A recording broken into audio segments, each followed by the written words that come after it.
Mesdames et messieurs, ravis de vous retrouver pour l'édition d'information de ce soir. Le sommaire, c'est dans quelques instants. Le comité inter-État de la lutte contre la sécheresse dans le pays du Sahel célèbre ce mardi ses 32 ans d'existence, marqués par des cérémonies solennelles dans les différents pays membres de l'organisation. La 20e session du comité de suivi de l'accord pour la paix et la réconciliation au Mali s'est tenue ce lundi à Bamako sous la présidence du diplomate algérien Ahmed Boutache.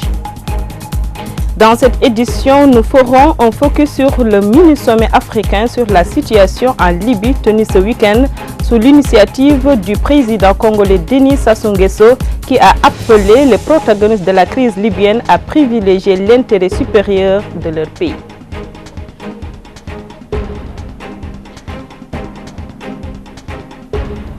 Bonsoir et merci de nous recevoir encore une fois chez vous pour suivre en notre compagnie la grande édition. Nous entamons tout d'abord cette édition par le retour ce jour du président de la République après un périple qui l'aura amené à Kazakhstan au Niger puis au Mali d'où il en est revenu ce mardi. À Bamako, le président Aziz, lors d'un point de presse, a déclaré notamment que le G5 Sahel est bien parti et qu'à chaque fois que nous voyons, nous lui donnons une nouvelle impulsion. Nous y reviendrons. Comme je le disais donc en titre, le comité inter-État de la lutte contre la sécheresse dans les pays du Sahel, SILS, commémore ce mardi 12 septembre le 32e anniversaire de sa création sous le thème l'Atlas des paysages du Sahel et de l'Afrique de l'Ouest, un outil d'aide de la décision et à la planification. Le président en exercice du SILS, M. Ibrahim Boubacar Keïta, président de la République du Mali, a prononcé à cet effet une allocution dans laquelle il a souligné l'importance de cette journée pour les peuples du pays membre de l'organisation.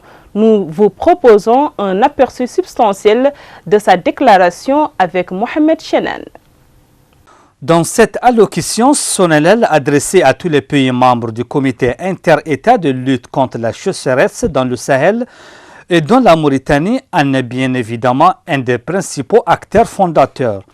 Le président en exercice de l'organisation, Ibrahim Boubacar Keïta, a rappelé tout d'abord dans son discours l'importance de l'Atlas des paysages du Sahel et de l'Afrique de l'Ouest, concept élaboré sur la problématique et qui représente un outil pour élaborer des conceptions sur les paysages naturels de la région du Sahel ainsi que les étapes franchies au cours des 30 dernières années, représentant un précieux arsenal d'aide à la décision et à la planification pour les pays concernés qui souffrent des répercussions négatives du changement climatique et permettant de prendre des décisions appropriées pour lutter contre la pauvreté et la désertification.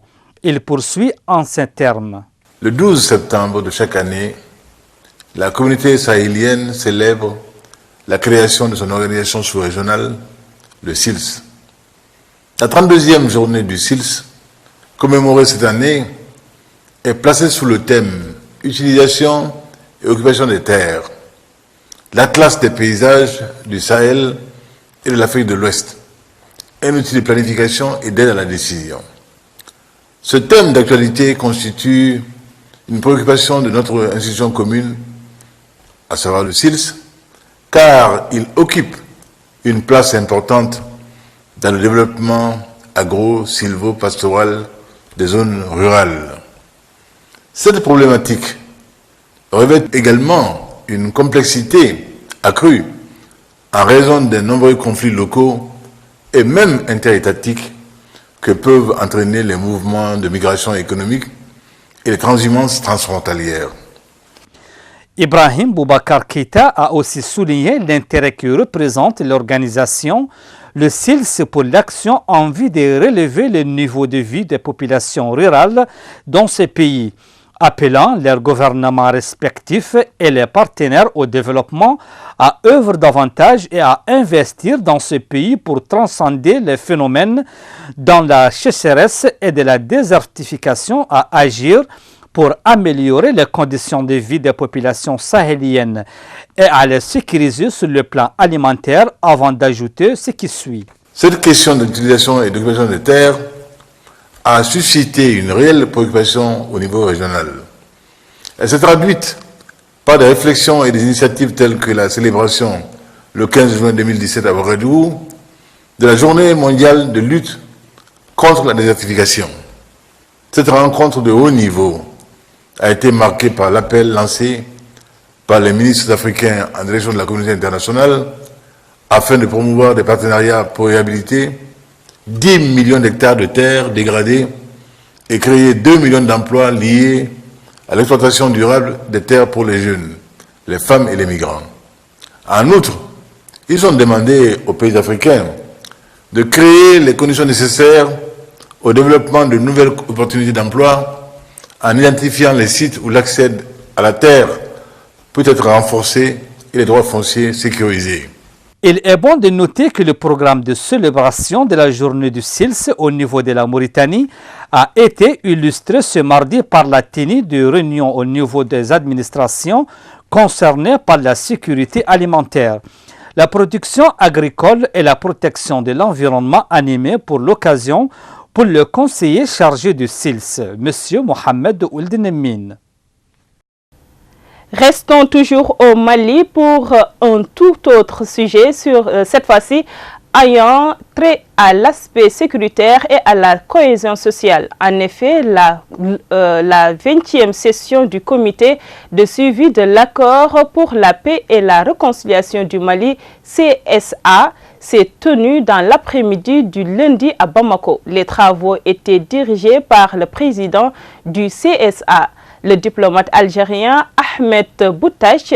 C'était en présence d'une dizaine de membres du gouvernement, des représentants de la coordination des mouvements de l'Azawad CMA, de ceux de la plateforme et des membres de la médiation internationale. Plusieurs points étaient inscrits à l'ordre du jour de la rencontre, dont l'adoption du relevé de conclusion du 18e et 19e session du CSA, la présentation par le gouvernement des progrès réalisés dans le cadre de la mise en œuvre de l'accord, des débats de présentation et discussion du rapport du sous-comité défense et sécurité. L'organisation, le fonctionnement de CSA et les questions diverses ont été aussi fondées lors de la réunion. À l'issue de la session du président du CSA, Ahmed Boutache, a animé un point de presse auquel ont participé le ministre de la Défense, des anciens combattants et des représentants de la MINUSMA. Nous vous en proposons un extrait. Se sont longuement réunis. Elles ont discuté des moyens de consolider la trêve et de la conduire vers un accord global et définitif. Elles ont également discuté du retour de l'État et de ses symboles à Kidal, ce qui devrait être fait assez rapidement.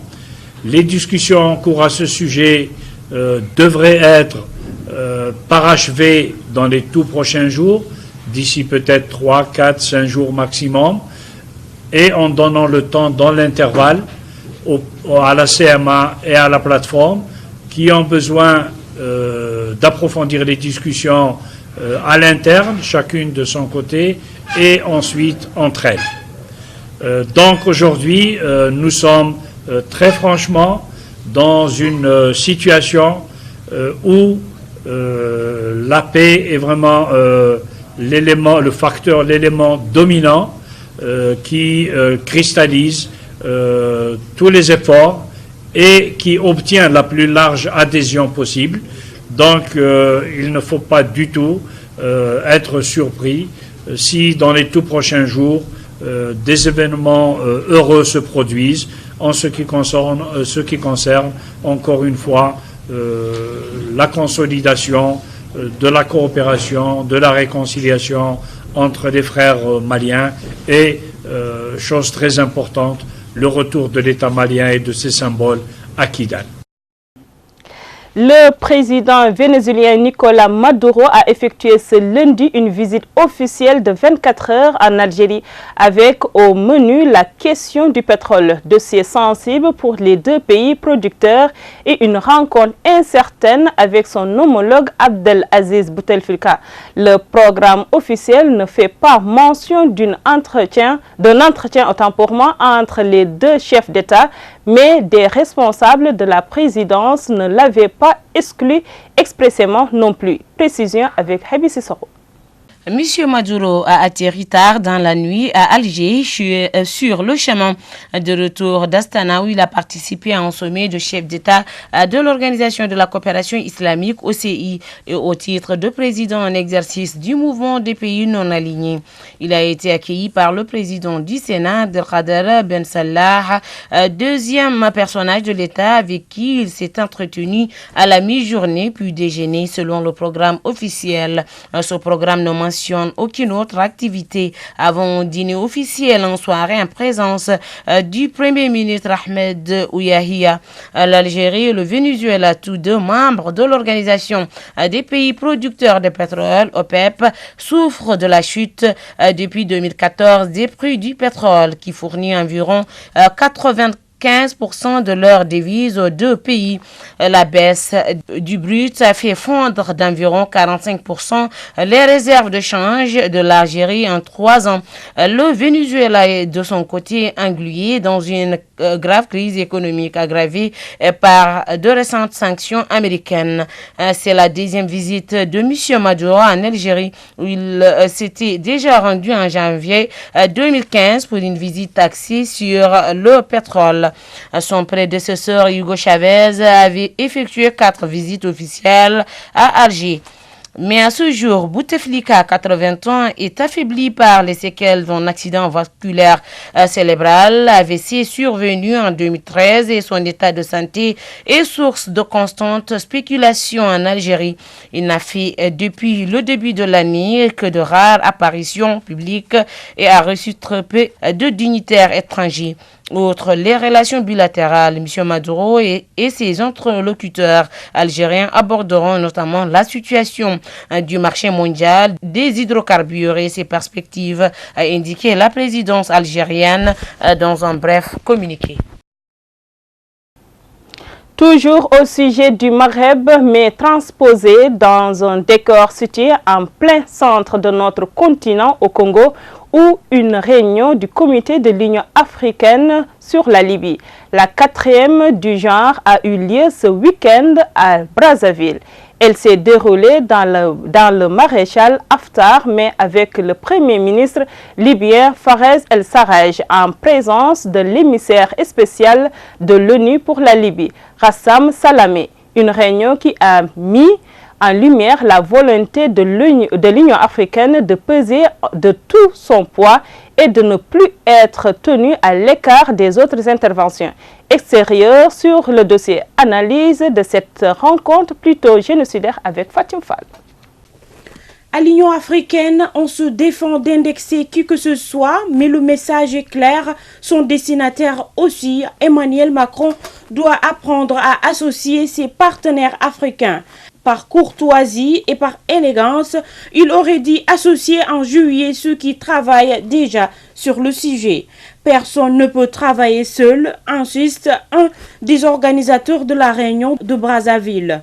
En effet, la médiation africaine n'a été informée que tardivement de la rencontre organisée par le président français en région parisienne. Une initiative qualifiée aujourd'hui d'opération de communication par un participant ce week-end. Alors qu'à Brazzaville, il a été question de sujets concrets, mais les faits sont là. Le maréchal Haftar était absent de la capitale congolaise samedi, alors qu'il était à Paris en juillet. À l'Union africaine, on reconnaît que cette absence a forcément pesé sur la discussion, mais on relativise aussi. Ce qui compte encore une fois, ce n'est pas la photo d'une poignée de main, mais le résultat.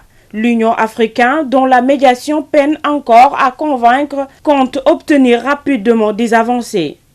Il se félicite d'avoir pu réunir 35 parlementaires de l'Est et de Tripoli, des élus qui ont planché sur une révision de l'accord de Chira signé en 2015. À ce jour, le ministre tchadien a préféré dans son intervention et au-delà de tout clivage, s'en tenir à l'essentiel qu'on a souvent tendance à ignorer. Dans cette phase, je crois qu'il faut faire preuve de courage et d'abnégation. La particularité de la Libye, c'est que vous êtes un peuple homogène. Vous parlez la même langue, vous avez la même religion. Ça, c'est un avantage. Donc, objectivement, vous êtes une nation. Les divergences politiques peuvent aller. Les gens peuvent constituer leur parti, vous allez aux élections, vous allez procéder comme vous voulez, vous allez vous donner le régime politique que vous souhaitez. Et je pense que votre pays, avec ses innombrables richesses, ne doit pas devenir aujourd'hui la Libye un repère de tous les brigands de la terre, de tous les trafiquants, de tous les extrémistes. Ça, c'est quelque chose d'absolument inacceptable, et pour vous, et pour moi. L'Afrique a besoin de la Libye pour construire son devenir commun. L'Afrique a besoin de la paix, de la stabilité dans un pays qui a déjà beaucoup... Voilà qui est dit. Revenons sur le versant sud de notre pays, plus précisément en Côte d'Ivoire, où ce week-end a été marqué par le 3e congrès ordinaire du RDR à Abidjan qui s'est achevé ce dimanche 10 septembre. La réunion des adhérents, militants et cadres de Rassemblement des Républicains a débouché sur la désignation d'Henriette Dagri Diabaté comme nouvelle présidente du parti sur proposition du président Ouattara et s'était vu proposer le poste mais l'a décliné. Plus de précisions dans ce compte-rendu avec Issa Fofana.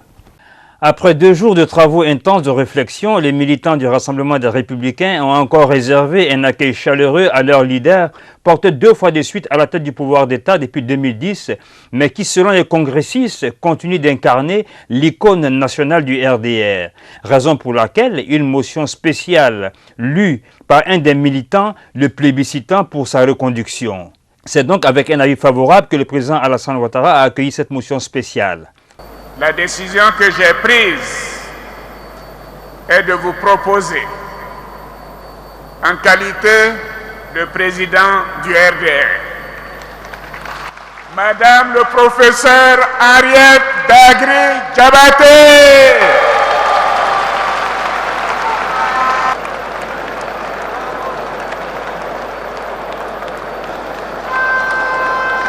Madame Diabaté est une grande dame, source d'inspiration, de conseil. C'est la mère du RDR et c'est notre tante à tous. Et je voudrais donc vous remercier d'accepter sa désignation comme président du Rassemblement des Républicains. Mais surprise générale, il enlève aussitôt sa casquette du chef du RDR pour la remettre à une autre figure non moins emblématique du parti, chargée d'arborer la lourde couronne qui lui transmet contre toute attente. Toutefois, le président Ouattara accepte d'en être le président d'honneur et à la demande de la nouvelle présidente Henriette Dagri Diabaté, pour fixer ensuite le cap pour les batailles futures. Le RDR, c'est le combat de notre vie. Le RDR, c'est notre espoir pour une Côte d'Ivoire unie dans sa diversité, une Côte d'Ivoire réconciliée et prospère dans une Afrique apaisée qui aspire au changement. Monsieur le Président de la République, nous prenons la pleine mesure des responsabilités qui nous incombent et nous prenons l'engagement devant vous tous ici de ne ménager aucun effort pour être à la hauteur des attentes de nos militants. soulignant que le renouvellement des instances dirigeantes du parti, tel que souhaité, a été également acté, dont entre autres l'actuel Premier ministre de la République, Amadou Gon Coulibaly, devenu premier vice-président du parti au pouvoir.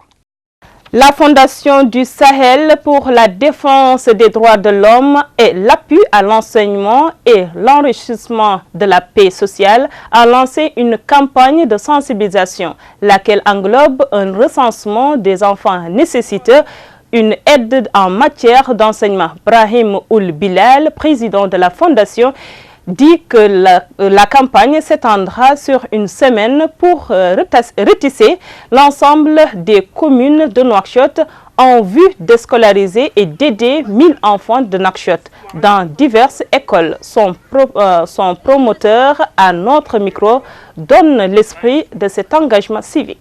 Une campagne de sensibilisation et une enquête pour enquêter sur les enfants non scolarisés ou déscolarisés.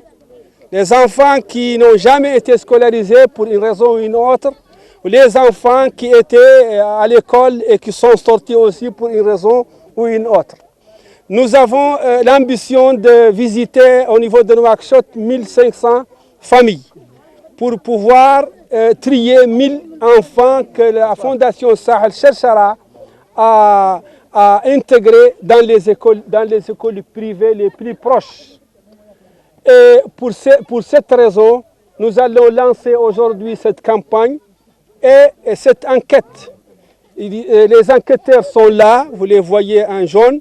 Ils vont rentrer dans les familles et sans distinction. C'est un travail qui va continuer parce qu'après cette enquête, nous envisageons inviter ces enfants que nous allons lister et pouvoir leur distribuer des sacs avec de la fourniture scolaire et pouvoir les orienter vers les écoles. Ainsi prend fait cette édition, mais avant de nous quitter, le rappel des titres. Le comité inter-État de la lutte contre la sécheresse dans le pays du Sahel célèbre ce mardi ses 32 ans d'existence, marqués par des cérémonies solennelles dans les différents pays membres de l'organisation. La 20e session du comité de suivi de l'accord pour la paix et la réconciliation au Mali s'est tenue ce lundi à Bamako sous la présidence du diplomate algérien Ahmed Boutache. Dans cette édition, nous ferons un focus sur le mini-sommet africain sur la situation en Libye tenu ce week-end sous l'initiative du président congolais Denis Sassou Nguesso qui a appelé les protagonistes de la crise libyenne à privilégier l'intérêt supérieur de leur pays.